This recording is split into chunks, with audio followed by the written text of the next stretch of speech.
Have you ever stopped to think about what made Roman soldiers practically invincible? It wasn't just strength or courage. The secret was in something much more strategic: his armor and accessories. Each piece had a secret function that went far beyond the obvious, protecting, strengthening, and even intimidating enemies. Now imagine facing epic battles, marching for days and still coming out victorious. It seems impossible, right? But with the 10 powerful accessories of Roman armor, this was a reality. And today you'll find out how they worked and what made them so great. If you love stories of overcoming, strategy, and strength, this video is for you. So come with me and get ready to dive into the secrets behind the success of the greatest warriors in history. Imagine the scene: a Roman army advancing, the ground shaking under the weight of boots, the shrill sound of swords and shields echoing. In the midst of this chaos, one detail caught the eye: the shiny helmets of the soldiers, better known as galleas. These helmets weren't just armor, they were the heart of strategy and the Roman fighting spirit. Made of bronze or iron, the helmets were true works of military engineering. They protected the most vulnerable parts of the head, with side flaps to cover the cheeks and a special protection on the back of the neck to prevent treacherous blows. But what really made them special were the ridges at the top, colorful bands of horsehair or feathers, which weren't just there for decoration. They had one purpose: to highlight who you were on the battlefield. If it were a centurion, for example, its crest would be horizontal, like a badge of leadership for all to see. It was impossible to go unnoticed, and it wasn't just a matter of appearance. This helmet was what separated a confident soldier from an easy target. Without it, you were vulnerable physically and psychologically. Can you imagine fighting without something that protects your head and at the same time signals to your teammates that everything is under control? Well, the helmet was more than a piece of metal. It was a symbol of courage and unity. Seeing their leader wearing that imposing helmet, the soldier knew, we are in this together, and we will win. In addition to being a shield against attacks, the helmet also carried stories and meanings. Every detail of the design showed that Rome did nothing by halves. Some were decorated with engravings, almost as if to say, we are fighting for something great, and this helmet proves it. It was a constant reminder that the battle was not just for the moment, but for an entire empire. Have you ever tried to unravel what made Rome the largest empire in the world, but ended up lost in an avalanche of details? Don't worry, you're not alone. Imagine finally mastering the most decisive moments in Roman history, learning about the brilliant strategies of generals like Julius Caesar and Scipio Africanus, and understanding how their tactics shaped the fate of the world. With that in mind, I created the digital book, The 10 Battles That Shaped the Roman Empire, where you will have access to a clear, objective analysis full of exclusive curiosities. Discover how Rome won battles considered impossible and become a true expert in Roman military history. Don't waste time. Access the pinned comment and guarantee your copy right now. Enjoy it before the units run out. But the helmet was not only useful on the battlefield, he also had a strong emotional charge. Imagine what it was like to put on that helmet before entering the fight. You would feel the weight of it literally, but also the responsibility. He made you feel invincible, like nothing could stop you. It was as if the metal around his head shielded not only his body, but also his determination. Now think about what happened if someone lost their helmet in the middle of the fight. It wasn't just the protection that was going away, but also the symbol of who you were. Without him, you were just another one, lost in the chaos. Therefore, the galley was not just an armor, it was part of the soldier's identity. And even today, centuries later, this symbol survives. Modern helmets, worn by firefighters, police officers, and even athletes, are like heirs to this idea. Protection and strength go hand in hand. What makes the Roman helmet so fascinating is how much it represents. It wasn't just to protect your head, but to show the world, and yourself, that you were ready. He said, I'm here, I'm strong, and no one is going to bring me down. And it was precisely this confidence that made the Roman army such an unbeatable force. Before continuing, I saw here that you have not yet subscribed to the channel. You will not want to miss all the content about Rome that we will always be bringing. On the battlefield, the Roman soldier carried more than a sword and shield. The piece that made all the difference was the cuirass, called lorica segmentata. Far beyond simple armor, it represented the perfect balance between protection and mobility, something that set the Roman army apart from its enemies. Made of hinged iron plates, this armor allowed for agile movement while protecting the most vital organs, such as the heart and lungs. Its design was meticulously thought out. The plates overlapped, ensuring that the soldier could raise his arm to block attacks or rotate his body to dodge blows, all without compromising safety. Unlike other armor of the time, the lorica segmentata was not a metal prison, but rather a second skin that combined strength with efficiency. Losing this protection in the middle of combat was a fatal risk. A blow to the chest could mean the end. Therefore, the breastplate was much more than equipment. It was a guarantee of survival and, above all, of confidence. Knowing that the chest was armored gave the soldier the security he needed to face any opponent without hesitation. The feeling of being physically protected reinforced psychological strength, something essential in battles where fear could be the greatest enemy. In addition to functionality, the cuirass was also a powerful symbol. Each piece was individually adjusted, showing the care that Rome had for its legionaries. This demonstrated that the Roman army was not just a brute force, but an organized and disciplined machine.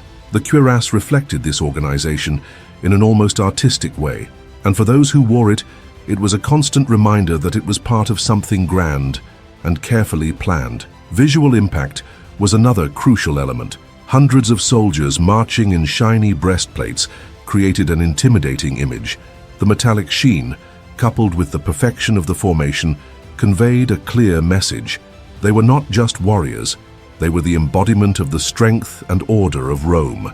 For the enemy, this sight was capable of shaking confidence even before combat began. The cuirass was also a testament to the dedication and training that defined the Roman army. Carrying that armor for hours required strength, endurance, and preparation. It was the kind of thing that only someone truly committed could do. Her weight was not only physical, but also a symbol of the responsibility the soldier carried, to protect not only his own life, but also the glory of Rome.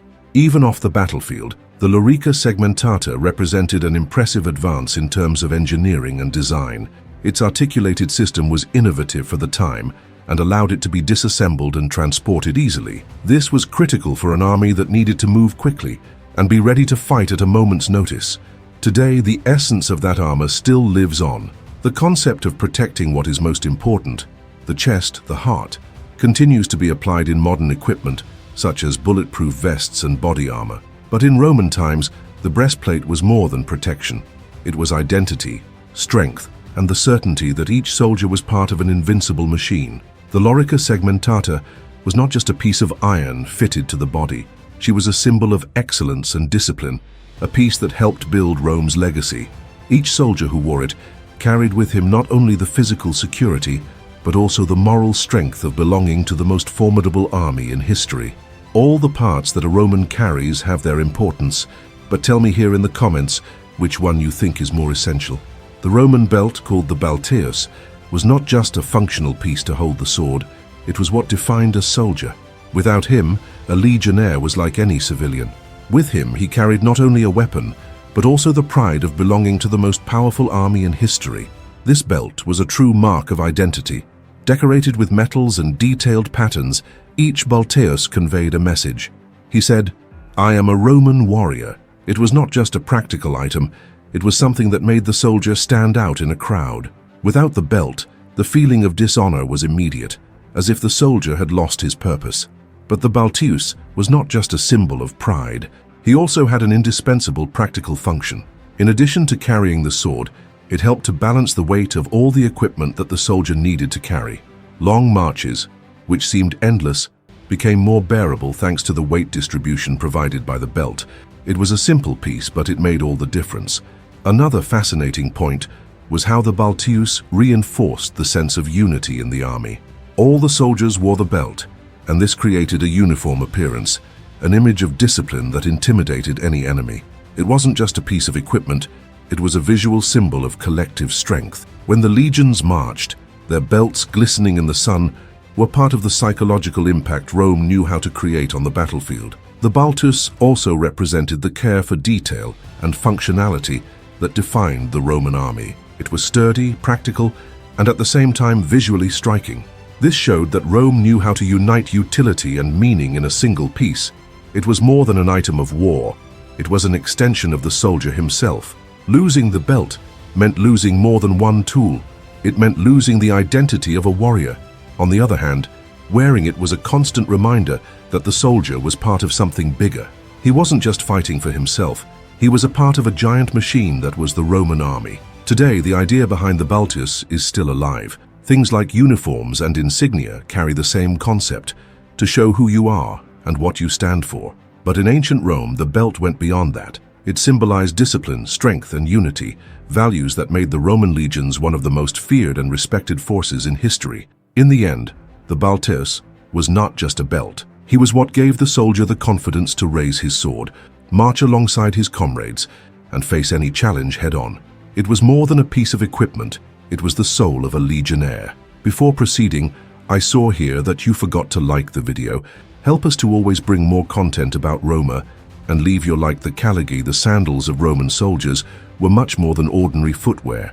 They were like the basis of everything that made the Roman army work. Sturdy, practical, and built to last, these sandals not only protected the feet but also ensured that soldiers could tackle grueling marches and difficult terrain without ever missing a beat. The secret of the caligae was in the soles studded with metal nails. These studs weren't just a stylish touch, they offered traction on slippery, stony, or muddy terrain. In addition, they protected their feet from sharp objects, such as thorns and traps in the ground. This made all the difference in campaigns that required traversing battlefields full of unseen dangers. But what made the caligae really special was how they turned mobility into a weapon.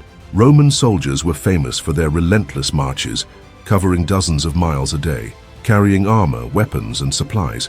Without shoes that could withstand this kind of effort, none of this would be possible. The caligae were lightweight but incredibly sturdy, helping soldiers conserve energy as they advanced through any terrain. And it wasn't just functionality. These sandals had a deep meaning for the legionaries. Wearing the caligae was like wearing one's own identity as a Roman soldier. They symbolized discipline and commitment to the army. It didn't matter if the soldier was a veteran or a newly arrived recruit. Everyone wore the same sandals, reinforcing the idea of equality within the legions. Without the caligae, a soldier was practically out of the game. Unprotected feet meant injury, exhaustion, and the inability to keep up with the rest of the troop. And in the Roman army, not keeping up with the group was tantamount to being left behind, something no one wanted to risk. On the other hand, with the caligae, the soldiers formed a ruthless machine, moving in perfect synchrony, ready to face any obstacle. Another incredible point was the simplicity of the design. The caligae were made of sturdy leather and could be adjusted to fit different foot sizes. This meant that they were easy to mass-produce but still highly functional. This efficiency was a direct reflection of the organizational genius of Rome, who thought of every detail to keep her army prepared for any situation. On top of all this, the caligae were also a symbol of resilience. Every mark on the leather, every worn nail told a story. They were stories of epic marches, battles fought and territories conquered. For the soldier, to look at his sandals was to remember all that he had overcome and all that was yet to come. Even today, the concept of caligae lives on in military boots, athletic shoes, and other designs created to offer mobility and protection. But in Roman times, they were the foundation that supported one of the largest empires in history. They weren't just sandals. They were the support that allowed the Roman army to be so efficient and ruthless. The caligae represented the perfect union between functionality and meaning. They were what kept the soldier standing and moving, marching side by side with his comrades in search of victory. More than simple shoes, they were the foundation that supported the entire strength of Rome. And don't forget to get your digital book, 10 Battles That Shaped the Roman Empire. It's very important that you get it right now before the units run out. The scutum, the famous shield of Roman soldiers, was much more than a protection against blows. He was a key player who defined the strength and strategy of the most feared army in history. Large, bent, and made to last, the scutum not only protected the individual soldier, but transformed the legions into true human walls. This shield was constructed of wood reinforced with leather, which made it sturdy, and at the same time light enough to be wielded for hours of combat. More than 3 feet tall, it covered almost the entire body of the soldier, ensuring that arrows, spears, and swords would not find an easy target. But what really made the scutum stand out was how it fit into the Roman system of collective combat. The most famous formation in which the scutum shone was the so-called tortoise, testudo. In this technique, frontline soldiers held their shields like a wall, while those in the back row raised them over their heads, creating complete protection against frontal and overhead attacks. It was like turning a group of men into a walking fortress. This allowed the legions to advance under a hail of arrows without losing formation or confidence, and this confidence was no small thing. Knowing that the shield of the companion next to him complemented his own, protecting the entire group, created a bond of unshakable unity. In the Roman army, the strength of the collective was everything. Each soldier depended on the other for survival, and the scutum was what made this possible. He wasn't just a defensive item. He was the symbol that together they were unbeatable. But it wasn't just protection. The scutum was also an offensive tool. With its reinforced edge, it could be used to push enemies, open up space in hand-to-hand combat, and even destabilize opposing lines. It was a multi-purpose weapon that gave the soldier a significant advantage in any situation. Carrying a scutum was not a simple task. At about 10 kilograms, it required strength and training to be used effectively. Soldiers spent hours practicing how to position it, move it, and even how to use it as an extension of their own body. This preparation ensured that the scutum was not just a shield, but a fundamental piece in all battles. In addition to its functionality, the shield also had an important symbolic meaning. It was often decorated with the emblems of the legions, representing unity and pride in being part of the Roman army. Losing the shield in combat was considered a dishonor. It was more than an item. It was part of the soldier's identity. The scutum was also essential to maintain the mobility of the army. Despite its size, it was designed to be practical and easy to handle, allowing legions to move quickly and adapt their formations as needed. This was crucial in dynamic combat, where speed and organization made all the difference. Even today, the concept of collective defense represented by the scutum is inspiring. It reminds us that true strength lies in unity, in the ability to protect each other and work together to achieve something greater. In ancient Rome, the shield was just that, a symbol of the discipline, strategy, and confidence that turned legionaries into an unstoppable force.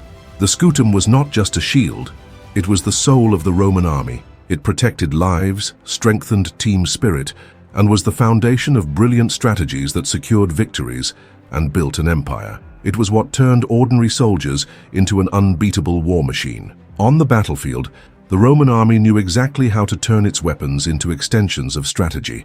The pilum and the gladius were the dynamic duo that made enemies desperate before they even got close. Each had a clear purpose, and together they formed a perfect system for mastering combat. The pilum, a throwable spear, was a work of art in the form of a weapon. It was not only for drilling, it was a tool of tactical destruction. When launched, its impact was so powerful that it went through shields, rendering them virtually useless. But the real masterstroke was in the design of the metal tip, which bent or broke upon impact. This forced the enemy to discard the shield, exposing himself completely to the next attack. Result: an unarmed, disorganized, and vulnerable army, just as the Romans wanted. In addition to physical effectiveness, pilum had a devastating psychological impact. Imagine being on the battlefield, surrounded by a hail of spears that not only pierce but destroy your only defense. This shook any enemy formation. Even before hand-to-hand combat, the opponent's morale was already compromised. And that's where gladius comes in. While the pilum disarmed and caused chaos, the short sword was the perfect tool to finish the job. At about half a meter, the gladius was designed to be used in tight spaces, such as the formations in which the Romans fought. Its compact design allowed for quick and accurate strikes, especially lethal thrusts that could pierce armor and cause fatal injuries. But gladius wasn't lethal just because of its shape. What made it so deadly was the intense training of the legionaries. Each soldier spent hours, days, years practicing with the sword until the movements became automatic. In one battle, this combination of skill and weapon turned the legionnaire into a true fighting machine. The gladius was not just a tool, it was an extension of the soldier, ready to cut through any obstacle in its path. The combined use of pilum and gladius was a shining example of Roman strategy. First, spears were thrown to disarm and disorganize the enemy. Then the soldiers advanced with the gladius, using their disciplined formation to strike at close range and secure victory. This sequence was fast, precise, and practically impossible to stop. In addition to their functionality, these weapons also carried strong symbolism. The pilum was a symbol of Roman ingenuity, a simple weapon that solved a complex problem efficiently. The gladius, on the other hand, represented the strength, training, and lethality of the army. Together they showed the world that the Romans left nothing to chance. Holding a pilum or wielding a gladius wasn't just about being prepared to fight, it was about being prepared to win. These weapons gave the soldier confidence, as he knew he had the perfect tools in his hands for any situation. This made each legionnaire feel part of a greater force, where strategy and discipline were as important as brute force. Today, the legacy of these weapons lives on in modern tactics and the design of military tools. But in ancient Rome, the pilum and gladius were much more than weapons. They were symbols of Roman superiority on the battlefield. Every spear thrown and every sword thrust reminded us that for the Romans, victory was a reflection of preparation and intelligence. In the Roman army, everything had a reason for being, and the sagum, the woolen cape worn by legionaries, was one of the simplest but incredibly essential pieces. She was not just an accessory, she was a true ally against the adversities that the soldiers faced. When the weather turned to the enemy, it was the sagum that made all the difference. Made of thick wool, this cloak protected against the biting cold of the nights in the open and against the relentless rains that often caught the soldiers in the middle of the way. Imagine crossing icy mountains or weathering storms with nothing to shelter from. Impossible to maintain focus or strength. The sagum was not just comfort, it was pure survival. Being dry and warm could be the line between moving on or succumbing to the weather, and the sagum didn't stop there. In emergency situations, it could become a makeshift blanket for sleeping, extra protection against light attacks, or even a form of camouflage. The neutral color, usually in earthy tones, helped the soldiers blend into their surroundings, ideal for ambushes or strategic movements. Simple? Absolutely, but absolutely effective. This cloak was also a symbol of the Romans' preparedness and resilience. They didn't just fight the enemy, faced the world around them. Cold, heat, rain, wind. The sagum showed that the legionnaire was ready for anything. It didn't matter if it was the battlefield or nature playing hardball. The Roman soldier had what he needed to resist. And the psychological impact was enormous. Knowing that he could count on the sagum in difficult moments gave the soldier extra confidence. During long marches, when the body was exhausted and the cold threatened to overwhelm, wrapping oneself in one's cloak was like a small refuge. She was not just a piece of wool, it was what allowed the soldier to continue advancing without giving in to difficulties. For the Roman army, every piece of equipment was thought out carefully, and sagum was no different. At the end of an exhausting day, the cover became a shelter from the night. In a moment of rest, she was the only comfort the soldier had. Small details like this made all the difference in keeping morale high and strength intact. Today, the idea of protecting the body against the elements is just as relevant as it was back then. From modern jackets to thermal blankets, everything follows the same logic, providing safety and comfort so we can face any situation. But in ancient Rome, the sagum was much more than just a piece of clothing. It represented the ability to adapt, the resilience, and the determination that made the Roman army an unbeatable force. The sagum was literally the protection that accompanied the soldier through every challenge. Simple in design, but powerful in impact, it demonstrated that even the most basic items had a vital purpose in building one of history's greatest empires. In the Roman army, every detail was designed to ensure not only victory on the battlefield, but also the survival and morale of the troops. Two items in particular, the loculus, the provisions bag, and the standards, showcased how the Romans combined practicality and emotional strategy to create an unbeatable army. The loculus, a sturdy leather bag, enabled each soldier to carry their means of survival. Inside were basic foods such as hard bread, cheese, and salted meat, along with simple tools, utensils, and other essential items. On long campaigns, marching through unfamiliar and often hostile lands, relying on external supplies was risky. The solution? Each soldier carried enough to stay on the move and ready to fight, even under the most extreme conditions. This bag was not just practical, it was vital. Without food or resources at hand, exhaustion and hunger could be as deadly as the enemy. With the loculus, soldiers had the assurance that they were prepared for the worst. This made all the difference when fatigue began to take its toll. Furthermore, the autonomy provided by the bag was a testament to the discipline and organization of the Roman army. They didn't just march, they marched prepared. While the loculus sustained physical needs, the standards nourished the spirit. The signum or the aquila, the legendary eagle of Rome, were not mere flags. They symbolized everything the legions stood for. Losing a standard was the greatest blow to an army's honor, while capturing an enemy standard was a cause for celebration. It was more than a symbol. It was the soul of an entire unit. The standards guided the troops on the battlefield. Amid the chaos, when dust, screams, and combat made everything confusing, the standard indicated where the soldiers were, where to advance, or where to regroup. But its importance went far beyond strategy. To the soldiers, the standard was a source of inspiration. Looking at it meant remembering what they were fighting for: Rome, their families, and the glory of their legions. The symbolic weight of the standards was immense. Every legionary knew that fighting to protect the standard was not just an obligation, it was a privilege. Defending the aquila was like defending Rome itself. It was proof that in the Roman army, the collective was more important than the individual. Every soldier was part of something much greater than themselves.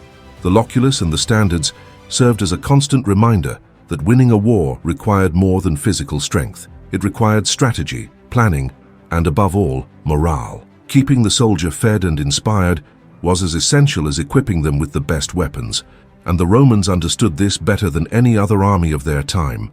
Today, the logic behind these items still echoes in modern armies.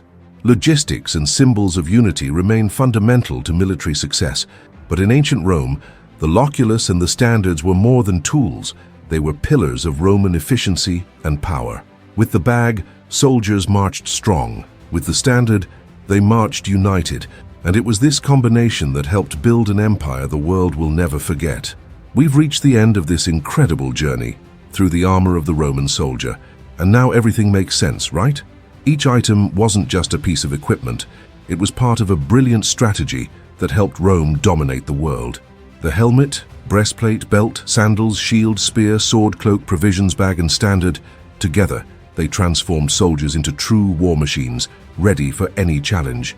And remember, whenever you want to learn how Rome became the greatest empire of antiquity, just check the pinned comment and grab your digital book, 10 Battles That Shaped the Roman Empire. Get it today because copies are limited. Did you enjoy discovering all this? Then like the video and subscribe to the channel for more content like this. See you next time.